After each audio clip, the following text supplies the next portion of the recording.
So, yeah, as you all know, my name is Kautukastu. I am a member of Trans Dimensions Student Club of IC Bangalore. And today we are at day 13 of our 18-day Gita reading series. So, before we move into today's theme, let's briefly reflect what we learned from our last session of chapter 12. So, we learned that God is not limited to being formless. Formlessness is just one of his aspects. We also reflected that the Lord is all compassionate. He offers unlimited ways to return to him. And Krishna is especially attracted to a devotee's wonderful qualities, not his external achievements. So, with this, let me ask you a question for today's theme. What are some traits of an enlightened soul? In your opinion, what are some traits of an enlightened soul? You can write your answer in the chat box. I'll read it or can unmute yourself.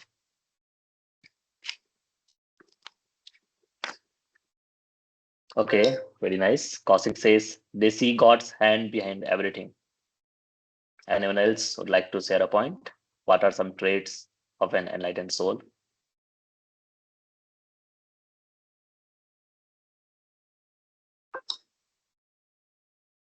Sthita pragya. Okay, Dham says okay, another one. Sthita pragya. Okay, nice, beautiful. Okay, for me, in my opinion, one of the traits is to take time to understand the spiritual knowledge. And looking at this point, congratulations. We can say we are moving towards enlightenment because we are taking some time to understand the spiritual knowledge. So keeping that in mind, let's move to chapter 13 of Srimad Bhagavad Gita. And the theme for today is the qualities of enlightened. Through this chapter, we'll learn the qualities of enlightened souls. It invites us to reflect on what enlightenment truly means, how these traits develop, and how they apply to our everyday lives. So are you guys ready for today's discussion? Please give us a thumbs up in the chat box if you are ready. Amazing. So now with that intention, it is my great pleasure to invite our esteemed speaker of the series, Sri Vigrah Prabhu from ISKCON Bangalore, to kindly take over and guide us through today's discussion. Hare Krishna Prabhu. Hare Krishna, Kautuk. Hare Krishna, everybody. Very happy to be amidst all of you. The third week of this series. So today we are going to start the last 6 chapters of the Bhagavad Gita. That is chapter 13. So let us begin today's session by seeking the blessings of the spiritual master and the Lord. So request all of you to please join me for the prayers. Prayers will be displayed on the screen. Nama Om Vishnu Padaya Krishna Preshthaya Bhutale Srimate Bhakti Vedanta Swamin Nitinamine Namaste Saraswate Deve Gauravani Pracharine Nirvishesha Shunyavadi Paschatya Deshatharine Jaya Shri Krishna Chaitanya Prabhu Nityananda Shri Advaita Gadadhara Srivasadi Gaura Bhakta Vrinda Hare Krishna Krishna Krishna Hare Hare Hare Rama Rama Rama Hare Hare. Yes, we are starting today the last 6 chapters of the Bhagavad Gita. Today we are beginning with chapter 13. It's entitled Prakriti Purusha Yoga, the nature, the enjoyer, and consciousness. So, what is this chapter talking about? A very interesting perspective Lord Krishna presents, which helps us distinguish between ourselves and our body and mind system. So, Kshetrajna Vibhaga Yoga, that is another name for this chapter. The body is called as Kshetra. Kshetra means the field of activities. the field in which all the activities are enacted. That's called kshetra. And this kshetra involves not only the body, but it involves many other things. We will talk about that. And then kshetrajna means the knower of this field of activity. And the kshetrajna is the soul. We are the soul. We are the kshetrajna, knowers of our fields of action. So, how this is a different perspective, how it is going to present us some wonderful insights into dealing with our real life challenges, situations. We will talk about it. So, let's see the first point from today's session. Knowing the difference between who you are and what you use is the foundation of self awareness, right? We use our smartphone, but we are not the smartphone. We use our smartphones, we are not the smartphone, isn't it? Sometimes when we become too attached to our possessions, and when something happens to our possession, we become very, very disturbed. And this disturbance is directly proportional to our attachment with that possession, isn't it? Suppose you bought a brand new iPhone, and within a week, let's say the screen of the iPhone gets some scratches on it. It falls down or something happens, and there are scratches on the iPhone. So we become very, very disturbed. In fact, to what extent we get disturbed? We become depressed. Oh, my brand new iPhone, the iPhone which I purchased after so much hard work and accumulating money. Now, within 1 week, it has got scratches. Oh, we become so disturbed. So, how much we become disturbed? That depends on how much we have identified ourselves with our iPhone, right? Sometimes, in our maybe school days, college days, sometimes we we identify people not with their names. Sometimes we identify people with their peculiar possessions, right? If there is a student in the class, one of your classmates, probably who has a, let's say, curly hair, we say, oh, that curly eye guy is it? The curly hair guy. Oh, he was the one who said like that. Did the curly hair guy come today? That means we have connected both the person and the hair. The curly hair is just one of his features of his body. He is different from the curly hair. That we have to understand, but we mix both of these, correct? In the same way, it is very important for us to distinguish between who we really are and what we use. So Lord Krishna says in this chapter, Idam Shariram Kaunteya Kshetram iti abhidhiyate. Etadyo vetti tam prahuhu kshetrajna iti tadvidaha. Lord Krishna says this Sharira, this body is called Kshetra, the field of activities, and the person who is residing within this Kshetra, the soul, he is Kshetrajna. Now, what all things come under this Kshetra? Let us try to understand that. Lord Krishna says this field of activities, the Kshetra, it's not just our gross body, but it also includes the subtle mind, intelligence, our ego, the senses, and the desire. So many desires that we have developed, these are all not part of the Kshetrajna, not part of you. They are part of the Kshetra, the body. Okay. Happiness, distress, all of these are experienced at the Kshetra level, not Kshetrajna. Kshetrajna is just witnessing, the soul is just witnessing, right? Our convictions in life, all of these are part of Kshetra.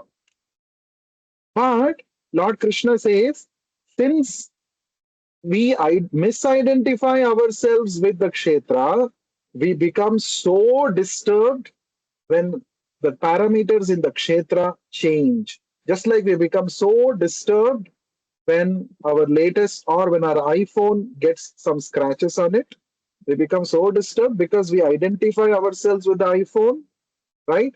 So, Lord Krishna says, you have to know the difference between who you are and what you possess. The body is your possession, the mind is your possession, your convictions are your possessions, your happiness and distress are your possessions. But you are not any of these. You are aloof from all of these. You are different from all of these. This is real knowledge. It is very important concept. This we should really understand. We should stop identifying ourselves with all of these things. We are different from this. That means we have the ability to create convictions, destroy convictions. Our convictions are, after all, our own creation, isn't it?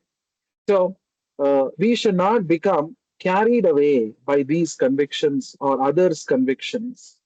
We should actually try to understand we are different from these, right? So instead of, there is one nice, interesting short story.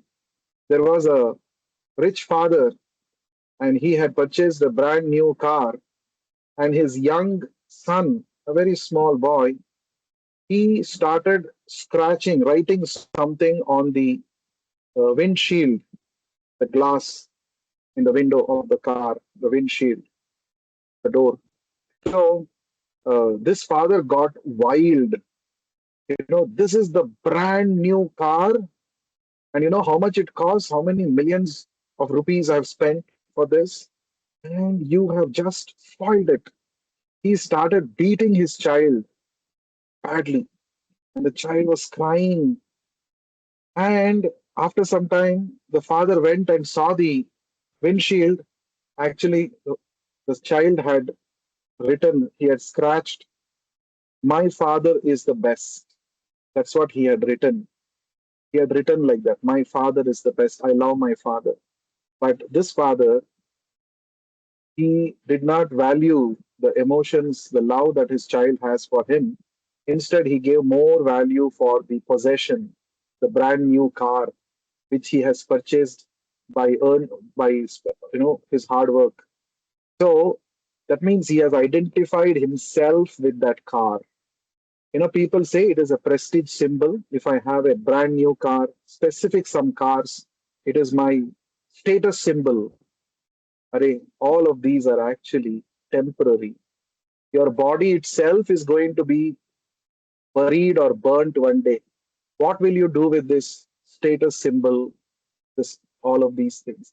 So these are actually conditional way of conditions that we have imposed on ourselves. And Lord Krishna says you should know the difference between who you actually are and the kshetra, the possessions that you have. That is the real knowledge. That is a symptom of an enlightened person. And another thing that Lord Krishna says, within this body called kshetra, there are two knowers. One is you, the individual soul, and apart from you, there is one more knower, and that is me, Krishna says. And I am the kshetrajna in every field, in every kshetra. I am present as the witness of everyone's activities in all people's bodies. Kshetrajnam chapi mam vidhi sarva kshetreshu bharata. Sarva kshetra means in all the fields of activities, the body, I am present also as a kshetrajna, knower. That means within our body, there are two souls. We are the individual soul, Atma, and then there is the super soul, Paramatma. And Paramatma continuously witnesses our activities, and he gives us remembrance, knowledge, and forgetfulness, which are all required for executing our karma, our duties. So we should become aware of the material body, and inside the material body, the kshetrajnas. Okay, that is the beginning of knowledge. That's what Lord Krishna mentions. Let's go to the second part. The second point says humility, honesty, and self discipline are signs of real knowledge. In the beginning of this chapter, Arjuna asks a question to Krishna: what is jnana? What is knowledge? And in reply to this question, Lord Krishna gives a list of 20 items of knowledge. He gives a list. Amanitvam adambitvam ahimsa kshantirarjavam acharyopasanam shaucham stairyam atmavinigraha indriyartheshu vairagyam anahankara evacha janma mrityu jara avyadhi dukkha doshanudarshanam. Like this, he gives a list of, in about 5 verses, Lord Krishna gives a list of 20 items of knowledge. What actually constitutes knowledge? And the first item of knowledge, according to Lord Krishna, is amanitvam, humility. What is humility? We all want to seek respect from others, right? But Lord Krishna says this is not a symptom of an enlightened person. An enlightened person does not seek respect from others. His satisfaction doesn't come when others bow down in front of him, or when others glorify him, when others respect him. No, he is actually not seeking any respect and honor from others, but in turn, he gives respect for others. This is humility. He is ready to respect everyone. This is humility. And then honesty, being honest, straightforward. That is another symptom of a person in real knowledge. A person who is not manipulative, who is very simple, straightforward. Arjavam. This is a symptom of a person in real knowledge. Generally, why do we manipulate others? Because we want to keep others in darkness about our weaknesses or about our misdoings. And we want others to have a very good opinion about us. Now, this is a manipulative or duplicitous behavior. A person who has real knowledge never tries to manipulate others. He presents himself as he is. This is a very, very important quality that we must develop, Krishna says. And these are actually results of developing real knowledge. If a person has real knowledge, he will have humility, he will be honest, and self-discipline. This is very important. Many a times we may come across some social media, some shorts, some reels or some videos on YouTube, and about fitness, and we become very, very excited. I should also follow this routine. I should also follow this diet. I should also do these exercises. I should also, become more health conscious. We start, there is a kind of uh, euphoria, so much of excitement. I should do it. I should do it. But after a few days, after 3, 4 days, that comes down. So we initially there was a lot of, impulsive, desire to do it, but after some time it comes down. Impulse means huge force for a very short time. Now, a person who is having this kind of impulsive behavior is said to be a person not in real knowledge. A person who has real knowledge, what does he do? Instead of being impulsive about it, he actually chalks down a plan, a routine, and sticks to the routine with great discipline, right? He consistently tries to practice, not that, sometimes high, sometimes low, and that's not the way. So a person who is in real knowledge, he will be self-disciplined. Discipline is very, very important, right? So instead of having now and then spikes of interest, if one can maintain a discipline in one's life, in whatever field it might be, that is a symptom of real knowledge. And even it applies in spiritual understanding also. Once in a while, trying to read some spiritual books and trying to, gather some information there and here, that is not at all recommended. In fact, one should stick to a daily routine, swadhyaya. Every day we should dedicate some time to read, to study Bhagavad Gita. It could be just one shloka, doesn't matter. One shloka a day keeps all illusion away, right? So one shloka, just read one shloka and read what Prabhupada is explaining, and you will get in a disciplined manner every day. If you do it, that's great. Even it applies to mantra meditation, chanting also. Okay, once in a while, some festival day, some Sunday, whenever I am free, I will chant Hare Krishna mantra. No. A person who has really understood why chanting is so important, he will set aside some time every day. No matter what, every day I will do one mala, one round of Hare Krishna Mahamantra. Now, this is a symptom of a person who has real knowledge, real understanding. Another important symptom that Krishna explains is Janma Mrityu Jara Vyadhi Dukkha Doshanu Darshanam.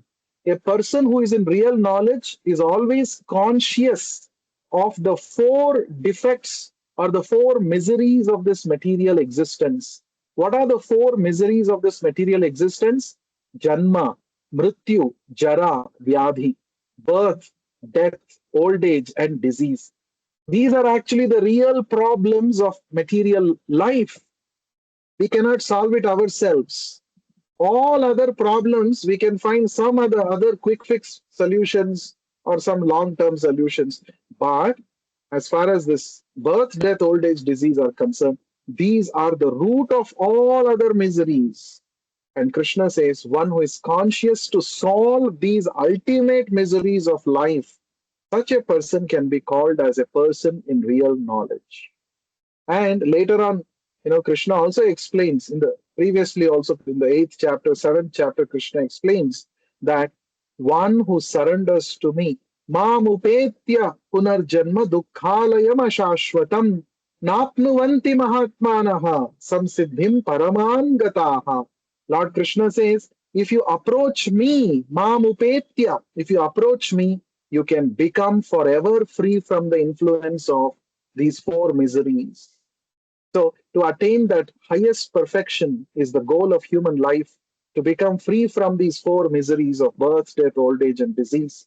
And for that, we need to approach Krishna, take shelter of Krishna through bhakti.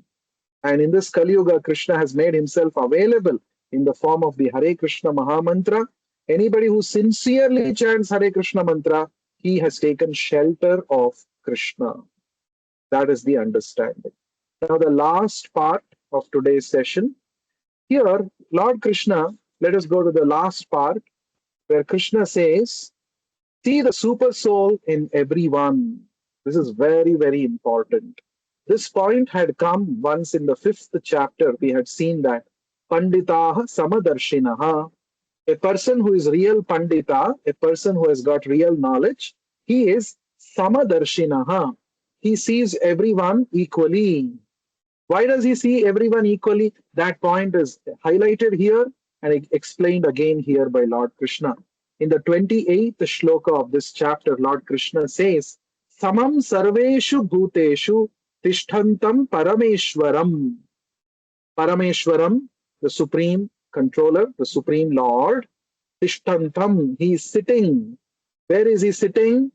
In everybody's heart. Tamam sarveshu bhuteshu. In all living entities, the Lord is present as Paramatma. Now, the one who recognizes this, Krishna says, vinashyati avinashyatvam yah pashyati sapashyati. So, Krishna says, one who understands that neither the soul nor the super soul is ever destroyed actually sees. Right? Who actually sees? One who actually sees that there are so many living entities, so many people around me. They may be having different bodily complexions, they may be having different different kinds of bodies, different species, but in each and every body, the soul and the super soul, the Paramatma is present. One who sees this actually sees. That means real seeing is not the physical seeing, Krishna is saying.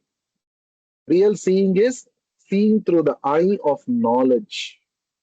This is called Jnana Chakshushaha. Pashyanti Jnana Chakshushaha. Real seeing is not the physical act of seeing. Because physically, when we see, we always see differences. Oh, this person is fair, this person is handsome, this person is dark, this person is tall, this person is short. These are all physical level of seeing. But Krishna says you should go to the next level. Physically, yes, they may all be different, but actually, spiritually, every person is the same. Every person is Atma inside the body, and along with the Atma, the same Paramatma is also present. So that's why you see in our Indian culture, we apply this wonderful principle in a very nice way. But many of us, we practice it, but we don't know why we do it. Many a times we might have noticed our elders would have taught us that, you know, in case if your leg touches another person, what should you do? We do this, right? We touch that person and touch it to our head, right? Why do we do that? Why do we do? Because every person's body should be seen as a temple where the Paramatma resides. Every person's body, not only human beings, all species of life, in every species of life, in every body, Paramatma is present. So the body is a temple of the Lord. That's why we have to keep the body clean, both internally and externally. How do we keep our body clean externally? By taking regular baths. We can keep our body externally clean. How do we keep our body internally clean? By actually bathing in spiritual knowledge and by chanting the holy names. This is the internal bath, taking the bath, soul's bath, by chanting the holy names. So Krishna says we have to recognize the Lord sitting in our heart and the Lord sitting in everybody's heart. So this is real knowledge. This is the symptom of real knowledge. So these are the points that Lord Krishna highlights in this chapter. And I would suggest all of you to please read verses 13 to 18. Sorry, verses 8 to